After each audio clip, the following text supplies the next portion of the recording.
Do not forget, you can support the channel with a like, and you can also subscribe to be aware of the latest published videos. Thank you. We hope that here you can find the latest news, ideas, and discoveries from the scientific world. 5 little-known facts about St. George. When you think of St. George, a very clear picture probably comes to mind. A knight in shining armor atop a white horse, staring down the ferocious dragon that he's about to valiantly slay. Adorned with the St. George's cross, this national hero has come to symbolize defiance and bravery in the face of unbeatable odds. Over 1,000 years after his death, the tale of St. George is still very much alive in 21st century England.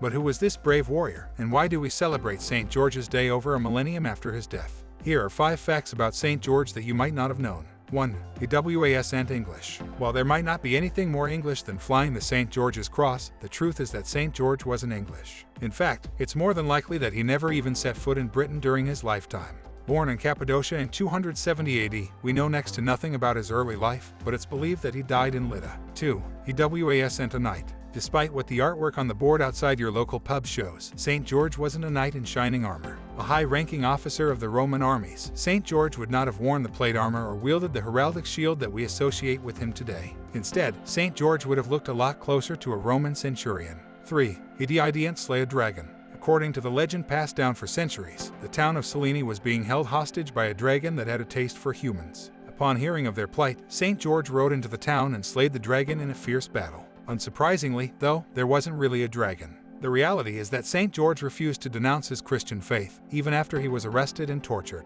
Paraded through town and beheaded in a public execution in 303 AD, George's martyrdom supposedly inspired thousands of pagans to convert to Christianity. It is more likely that the story of the dragon rose from the illustrations and illuminations of St. George that depicted him facing off with the mythical beast as a metaphor for the Christian fight between good and evil. 4. He didn't become a patron saint in England for 1,000 years. It might be hard to imagine, but St. George wasn't always the patron saint of England. The first records of his influence appearing in England can be seen as far back as the court of King Richard the Lionheart. As soldiers returned from the Crusades, they brought with them the tales of St. George and his bravery. Inspired by the strength and defiance of the saint in the face of certain death, King Richard I adopted St. George's cross and claimed to be under the saint's protection when he rode into battle. When King Edward III established the Order of the Garter in 1348, he hoped to establish a chivalric order of knighthood in England equivalent to that of Arthurian legend.